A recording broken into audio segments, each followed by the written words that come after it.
কাঞ্চনজঙ্ঘা এক্সপ্রেসে ভয়াবহ দুর্ঘটনা। দুটো কামরা দুমড়ে মুচড়ে ছিটকে পড়ল। একটা কামরা লাইন থেকে সোজা উঠে পড়ল মালগাড়ির ঘাড়ে। ভয়ানক এই রেল অ্যাক্সিডেন্টে এখনো অবধি নিহত 15 জন এবং আহত 60 জনেরও বেশি মানুষ। তবে হতাহতের সংখ্যা আরও বাড়তে পারে বলেই খবর।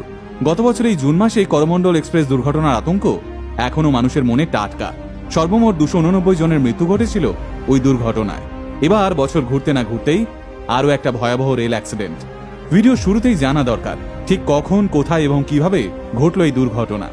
আজ অর্থাৎ সোমবার সকালবেলা থেকেই শিলিগুড়িতে তুমুল বৃষ্টি পড়ছিল। তা সত্ত্বেও নির্ধারিত সময়েই নিউ জলপাইগুড়ি স্টেশন থেকে রওনা দেয় শিয়ালদাগামী কাঞ্চনজঙ্ঘা এক্সপ্রেস। ঘড়ির কাঁটায় তখন সকাল 8:45। কাঞ্চনজঙ্ঘা এক্সপ্রেস তখন এনজেপি থেকে 30 কিলোমিটার দূরে রাঙাপানি এবং চাটারহাট স্টেশনের মাঝে নিজ বাড়ি এলাকায় পৌঁছেছে। ঠিক তখনই একটা যথেষ্ট গতিসম্পন্ন মালগাড়ি আচমকা একই লাইনে ঢুকে পড়ে পিছন থেকে ধাক্কা মারে কাঞ্চনজঙ্ঘা এক্সপ্রেসে।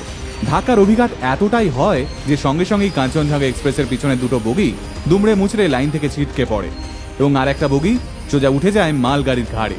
এবার প্রশ্ন উঠছে, কার গাফিলতিতে হলো এই দুর্ঘটনা? প্রাথমিক তদন্তে এই দুর্ঘটনার জন্য মালগাড়ির চালককেই দায়ী করেছে রেল।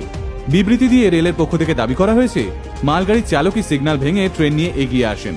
কিন্তু সিগন্যাল ভাঙলেও কেন মালগাড়ির চালক সামনে দাঁড়িয়ে থাকা কাঞ্চনজঙ্ঘা এক্সপ্রেসকে দেখার পরেও ট্রেন থামানোর চেষ্টা করলেন না? সেই প্রশ্ন উঠছে নানান মহলে।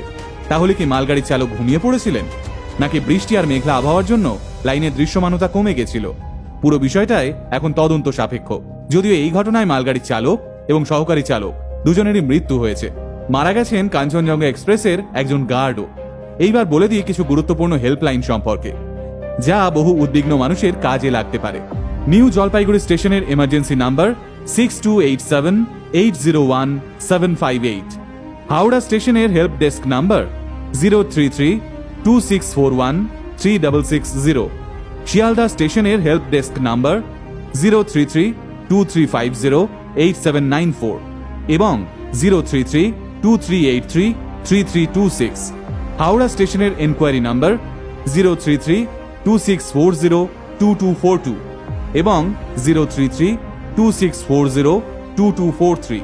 গুয়াহাটি স্টেশনের হেল্পলাইন নাম্বার 03612731621 এবং 03612731622।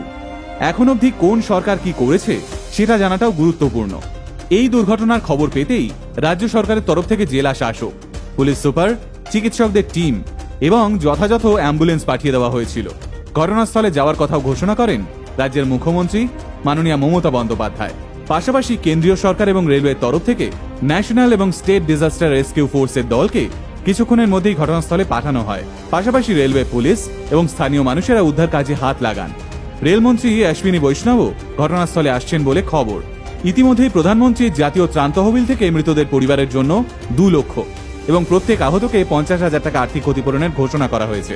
পাশাপাশি রেলমন্ত্রী অশ্বিনী বৈষ্ণব ঘোষণা করেছেন মৃতদের পরিবারের জন্য 10 লক্ষ, প্রত্যেক গুরুতর আহতকে 2.5 লক্ষ এবং যারা সামান্য আহত হয়েছেন তাদেরকে 50,000 টাকা দেওয়া হবে। তবে এই ঘটনায় অনেকেই রেলমন্ত্রী অশ্বিনী বৈষ্ণবের পদত্যাগের দাবি তুলেছেন। এমন দাবি অবশ্য গত বছর করমণ্ডল এক্সপ্রেস দুর্ঘটনার সময়ও উঠেছিল। কারণ ভারতবর্ষের প্রতিটা গুরুত্বপূর্ণ ট্রেন লাইনে কবচ সিস্টেমটি চালু থাকার কথা। এই কবচ নামক সুরক্ষা ব্যবস্থাটি যদি একই লাইনে দুটি ট্রেন চলে আসে তাহলে সঙ্গে সঙ্গেই অ্যাক্টিভ হয়ে ওঠে। তার ফলে ট্রেনে অটোমেটিক ব্রেক লেগে যায় এবং ট্রেনের গতি রোধ হয়। তাহলে কি উত্তরবঙ্গের এই গুরুত্বপূর্ণ লাইনে কবচ সিস্টেমটি লাগানোই হয়নি? প্রশ্ন অনেক, কিন্তু সেসবের সঠিক উত্তর কেউই জানে না।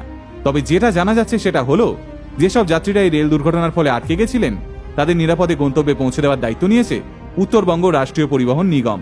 বিশেষ 10টি বাসে করে প্রত্যেক যাত্রীকে গন্তব্যে পৌঁছতে সাহায্য করবেন তারা। পাশাপাশি নিউ জলপাইগুড়ি থেকে একটি বিশেষ ট্রেনেরও ব্যবস্থা করা হচ্ছে বলে জানা গেছে। এছাড়াও আজ শিলিগুড়ির তেনজিং নোরগে বাস টার্মিনাস থেকে কলকাতার জন্য অতিরিক্ত বাস পরিষেবা চালু থাকবে। আপাতত সময় যত এগোচ্ছে মৃত এবং আহত ব্যক্তির সংখ্যা লাফিয়ে লাফিয়ে বাড়ছে।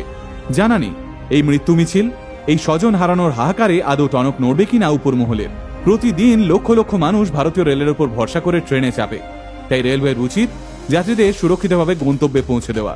রেলওয়ে স্টেশনে অপেক্ষারত আত্মীয়দের যদি শ্মশানে মৃতদেহ আসার অপেক্ষা করতে হয়, এর চেয়ে যন্ত্রণাদায়ক আর কিছুই হতে পারে না। কাঞ্চনজঙ্ঘা এক্সপ্রেসের দুর্ঘটনায় প্রাণ হারানো প্রত্যেকটা মানুষের পরিবারকে আমরা গভীর সমবেদনা জানাই। পাশাপাশি আহতদের সুস্থতা কামনা করে আমাদের প্রার্থনা জারি রইল। যে কোনো প্রয়োজনে আমরা আপনাদের পাশে আছি।